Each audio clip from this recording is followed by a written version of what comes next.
اللهم صل علی محمد و آل محمد.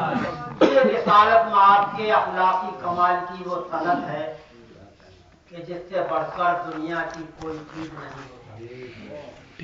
یہ ظاہر ہے کہ کوئی چھوٹا شخص اگر کسی چیز کو عظیم کہہ دے تو وہ اس کی حقیقی عظمت کی دلیل نہیں، اس لیے کہ وہ شخص کوتاہ نظر، محدود اطلاع رکھنے والا اور کم حوصلہ ہے.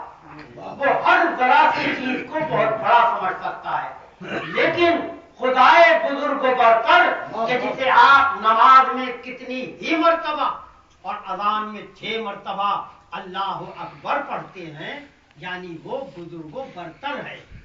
بلکہ قرآن مجید میں ارشاد فرمایا وَرِضْوَانٌ مِّنَ اللَّهِ اکبر، یعنی خدا کی ذرا سی رضا ہر بڑی چیز سے بڑی ہے. اللہم صل علی محمد و آل محمد. دوسرے آپ کے اخلاق ایک بہت بڑی مقناطیسی کشش رکھتے تھے جو اغیار تک کے دلوں کو اسلام کی طرف کھینچتے تھے. ایک طرف استقلال، قوت قلب، جفا کشی، مروت، تواضع، علم، تحمل، سخاوت، یہ تمام صفتیں آپ پر ختم تھیں. دوسری طرف استقلال، قوت قلب اور جفا کشی میں آپ کی کوئی نظیر نہ تھا. اپنوں کے ساتھ کا برتاؤ حسن معاشرت کی اعلی مثال تھا. تاریخ و سیر کی گواہی ہے کہ جب حضرت راہ چلتے میں کوئی آپ کو آواز دیتا تھا تو صرف چہرہ موڑ کر اس کی طرف نہ توجہ فرماتے تھے بلکہ پورے قد سے اس کی طرف متوجہ ہو جاتے. حضرت خود سلام میں ابتدا فرماتے تھے. آج ہماری یہ حالت ہے کہ ہم میں ذرا کوئی بڑا آدمی ہو جاتا ہے تو منہ دے کر بات نہیں کرتا. ابتدائے سلام کا تو کیا ذکر ہے، جواب سلام میں بھی تکلف ہوتا ہے. صلوات پڑھیے. اللہم صل علی محمد و آل محمد. اپنی اس عظمت کے ساتھ یہ حالت تھی کہ صحرا نشین عرب آپ کے پاس آتے تھے اور طرح طرح کی بدتمیزیاں بھی کرتے تھے، مگر وہ خلق مجسم تیوریوں پر بل نہ لاتا. آٹھویں امام علیہ السلام اللہم صل علی محمد و آل محمد. آپ کے محبان جو آپ کے پاس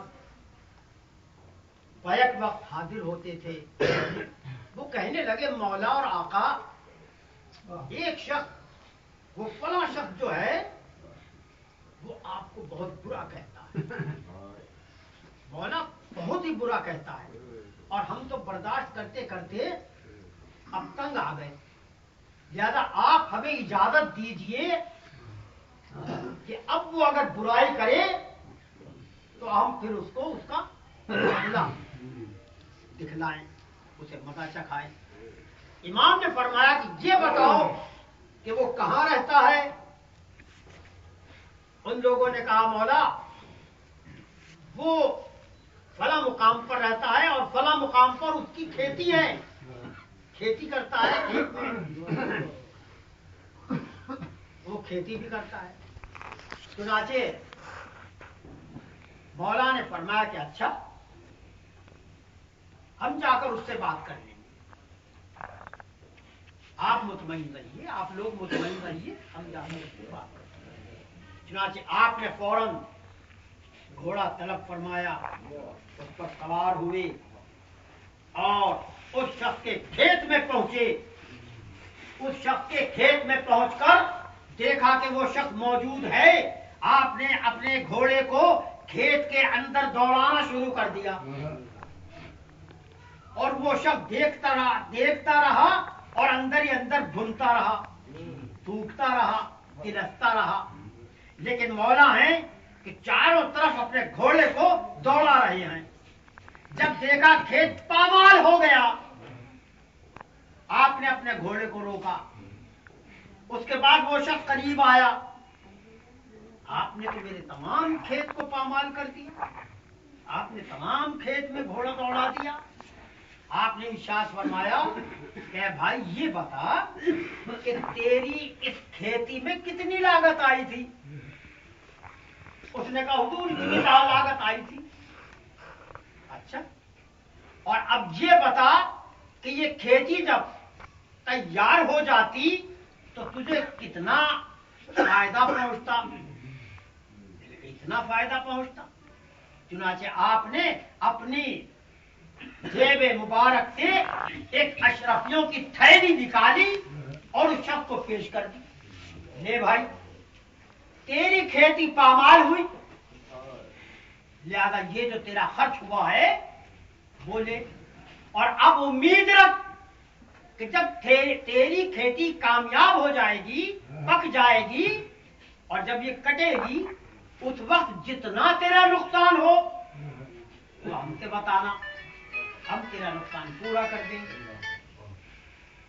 وہ شخص حیرت میں پڑ گیا، کہاں مولا کو برا کہا کرتا تھا، کہاں مولا کا کرم اور فضل دیکھ کر وہ قدموں میں گر گیا کہ مولا میں تو آپ کو برا کہا کرتا تھا، مجھے معاف فرما دیجیے، آپ تو واقعی بڑے اعلیٰ مرتبے پر فائز ہیں، مجھے اس کا علم نہ تھا، مجھے اتنی معلومات نہ تھی، لہذا میں چاہتا ہوں کہ آپ مجھے معاف فرما دیجیے، معاف فرما دیجیے۔ اس کے بعد گھوڑے پر سوار ہوئے، تلوار پڑھ دیجیے، گھوڑے پر سوار ہوئے اور اپنے دولت کڑے میں تشریف لائے، وہ اصحاب موجود تھے۔ اب آپ امام فرماتے ہیں کہ دیکھو ایسا ایسا ہوا، میں نے اپنے گھوڑے کو اس کے کھیت میں دوڑایا اور پھر میں نے اس کا خرچہ، اس کا نقصان اس کو عطا کر دیا۔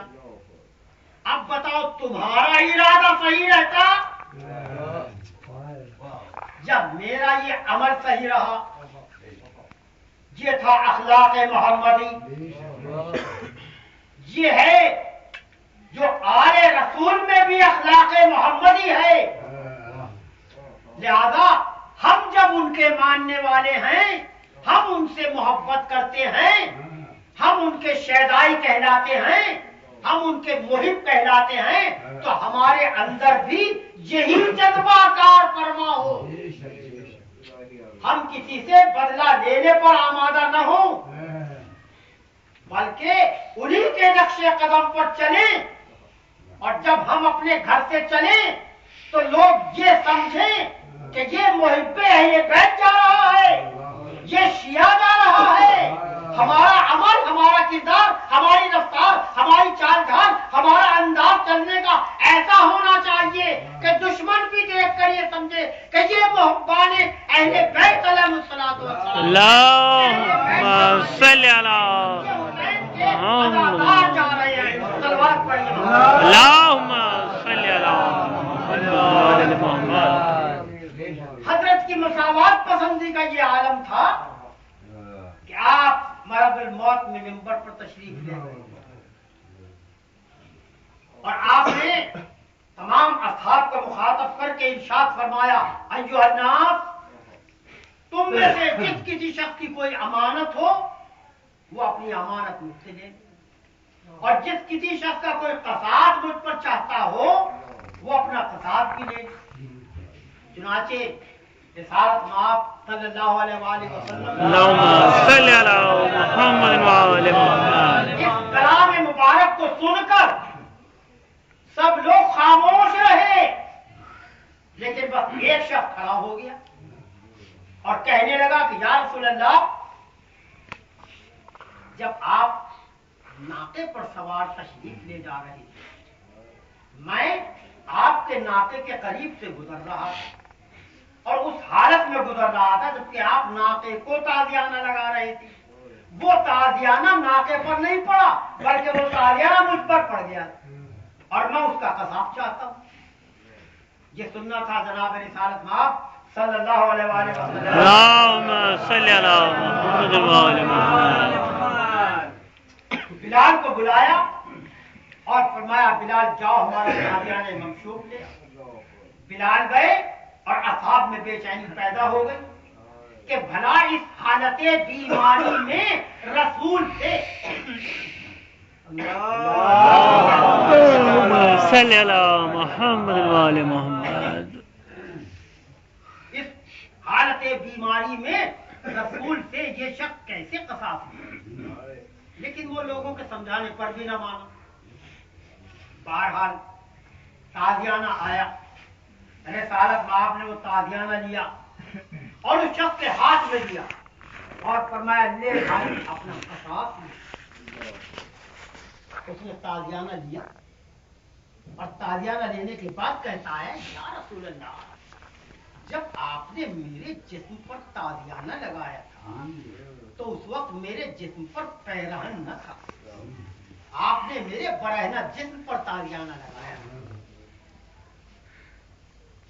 یہ سن کر جناب رسالت مآب صلی اللہ علیہ وسلم اللهم صل على محمد وآل محمد. اپنے جسم مبارک سے پیرہن کو الگ کر دیا تاکہ قصاص میں کوئی کمی نہ رہ جائے.